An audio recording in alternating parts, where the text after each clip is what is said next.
Hello दोस्तों, welcome to Tilak academy. आज ये जो पर्टिकुलर हमारा वीडियो है ये मध्य प्रदेश पुलिस के लिए स्पेशल वीडियोस का सीरीज का नेक्स्ट वीडियो बोल सकते हैं आप। और इस पर्टिकुलर वीडियो में हम लोग देखेंगे नदी और उनके किनारे बसे हुए शहर। आपने थंबनेल पे देख ही लिया होगा। स्टार्ट करने से पहले मैं आपको बता देता हूँ कि हमारे कुछ पेड नोट्स अवेलेबल है। अगर आप चाहते हैं कॉन्साइज कंटेंट को पढ़ना तो वीडियो के डिस्क्रिप्शन में मैंने लिंक दिया हुआ है, वहाँ से क्लिक करके आप इसे चेक कर सकते हैं। Madhya Pradesh current affair specific science के पूरे एनसीईआरटी बेस्ड नोट और एमपी पूरा एक दृष्टि में आपको इसमें मिलेगा। चलिए स्टार्ट करते हैं। सबसे पहले देखेंगे अमरकंटक, होशंगाबाद, नेमावर और महेश्वर। और इसके साथ में आप जबलपुर भी याद रखिए। ये सारे जो है मेन मेन शहर है जो कि नर्मदा नदी के किनारे बसे हुए है ना। अमरकंटक, होशंगाबाद, नेमावर, महेश्वर और जबलपुर, ये तो बिल्कुल सिंपल है, आपको याद रहेगा। नेक्स्ट देखते हैं महू किस नदी के किनारे स्थित है। तो महू जो है चंबल नदी के किनारे स्थित है। चंबल में बल आ रहा है। और महू, महू को आप बहू कर लो, बहू में बल है ऐसा कर लो, या फिर मुझ में महू यानी मुझ करके और इसमें बल है, इस तरह से आप याद रखें, कनेक्ट करें ताकि एग्जाम में सीधे याद आ जाए। शिवपुर जो है किस नदी के किनारे है। तो शिव, शिव में भी बल है तो शिवपुर चंबल नदी के किनारे। देखिए शिवपुर है और एक है शिवपुरी, कंफ्यूज नहीं होना है। शिवपुरी जो है वो सिंध नदी के किनारे है ना, ये आपको ध्यान रखना है, आगे आएगा बताऊंगा, ठीक है। तो शिवपुरी, तो शिव और जब पूरी खिला देते हो तो सीधे साधे हो जाते हैं, इस तरह से याद रखो, कुछ भी याद रखो बट याद रखो बस। ओरछा किस नदी के किनारे बसा हुआ है। तो ओरछा जो है बेतवा नदी के किनारे। ओरछे से आपको ओछा आता है शब्द एक। तो ओछा जो लोग रहते हैं उनको बेत से आपको क्या होता है, लकड़ी, लकड़ी से मारते हैं, ठीक है।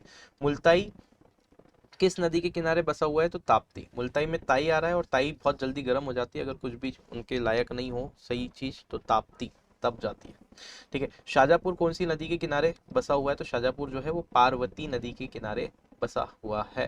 तो आप ऐसे याद रख सकते हैं कि पार्वती जो है शाहजहांपुर के अंदर रहती है, इस तरह से आप याद रखिए। मतलब कुछ एक तो आपको ऐसे बनाना ही पड़ेगा जिसमें दिक्कत आएगी, है ना। नेक्स्ट देखते हैं। शिवपुरी मैंने आपको बताया सिंध नदी के किनारे। तो शिव जी को अगर पूरी खिला देंगे तो वो सीधे हो जाएंगे बिल्कुल, है ना, सिंध शांत हो जाएंगे। बागली किस नदी के किनारे बसा हुआ है। तो ये सिर्फ मैं कनेक्ट करने के लिए बता रहा हूँ, अदरवाइज मत लीजिएगा प्लीज। बागली किस नदी के किनारे बसा हुआ है। तो ये काली सिंध के किनारे, है ना। तो बागली से आप बागरी याद रख सकते हैं, है ना। या फिर बाग में जाएंगे तो ऐसे काले वाले कपड़े पहन के जाना है, इस तरह से कुछ भी याद रखिए, लेकिन ये काली सिंध के नदी के किनारे है, ठीक है। नेक्स्ट देखते हैं बालाघाट किस नदी के किनारे है। तो बालाघाट बेनगंगा नदी के किनारे है। तो बाला और बेन, आप ऐसे याद रख सकते हैं, बाला की बेन, ठीक है, क्लियर है। तो बालाघाट आपका बेनगंगा नदी के किनारे हो गया। सहारनपुर अगर पूछा जाए तो ये काली सिंध नदी के किनारे है। तो आपके देखिएगा ये वाला जो है बागली, एक देवास और एक सहारनपुर, ये तीनों ही काली सिंध नदी के किनारे हैं। जबलपुर मैंने आपको बता दिया नर्मदा नदी के किनारे है। ओंकारेश्वर अगर पूछा जाए तो ये नर्मदा नदी के किनारे है, ये तो बड़ा फेमस है।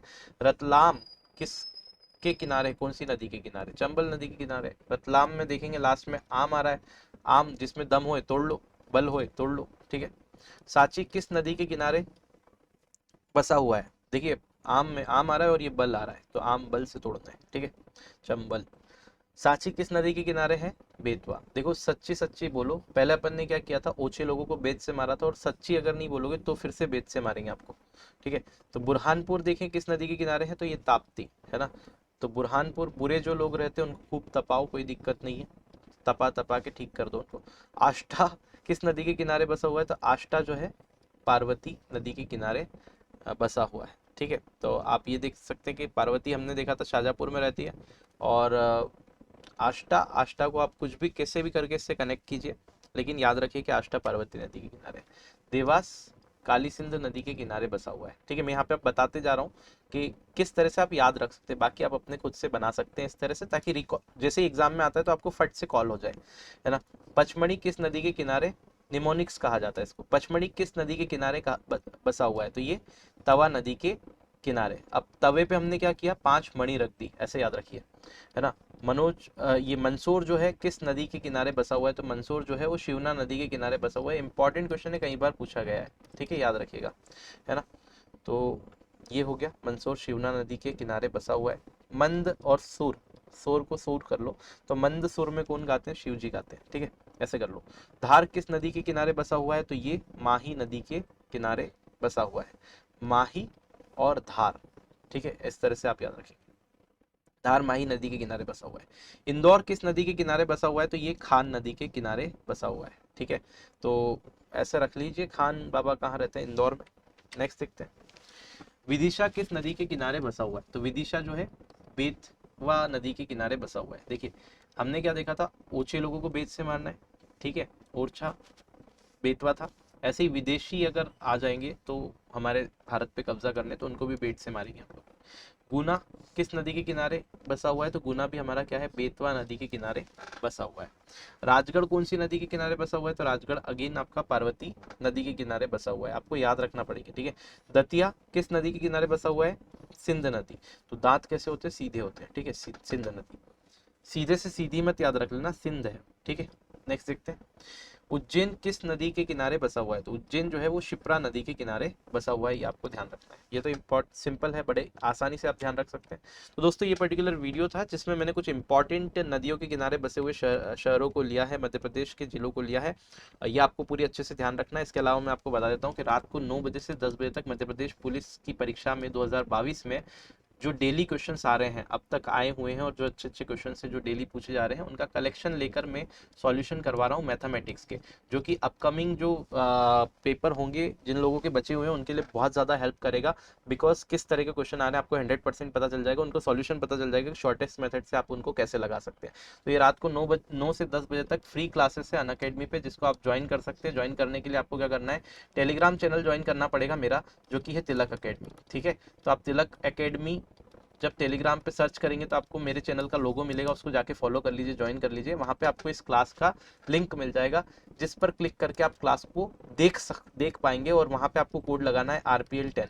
देखिए लिंक वहाँ से मिल जाएगा। अगर आपको डायरेक्ट चाहिए तो आप अनअकैडमी का एप्लीकेशन डाउनलोड कर लीजिए, वहाँ पे मेरा नाम सर्च कीजिए, ऋषभ पांचाल, आपको मेरी प्रोफाइल मिल जाएगी पूरी, उसको फॉलो कर लीजिए। वहाँ पे भी आपको पूरी लाइव क्लासेस जितनी भी मैंने ली है सबका डिटेल मिल जाएगा, और अपकमिंग क्लासेस मिल जाएगी। बस आपको ये कोड लगाना पड़ेगा RPL10, उसके बाद कुछ नहीं, ये फ्री क्लासेस है। ठीक है, प्लस सब्सक्रिप्शन के बेनिफिट आप स्क्रीन पे देख सकते हैं। हिंदी मीडियम के लिए आइकॉनिक सब्सक्रिप्शन अवेलेबल है। इसके अलावा कुछ स्कॉलरशिप असेसमेंट ये टेस्ट है जिसमें आप पार्टिसिपेट कर सकते हैं, अच्छे से परफॉर्म करेंगे तो आपको स्कॉलरशिप भी मिल सकती है। MPPSC T20 टेस्ट सीरीज, और ये आप देख सकते हैं कुछ मॉक टेस्ट सीरीज है जिसको एनरोल कर सकते हैं। Batch courses target MPPSC 100 days 8 month foundation course, और अपकमिंग बेचेस का जो डिटेल है अनअकैडमी पर अगर आप ज्वाइन करना चाहते हैं तो ये आपको दिखाई दे रहा है, आप एनरोल कर सकते हैं। मिलते हैं नेक्स्ट वीडियो में, तब तक के लिए जय हिंद।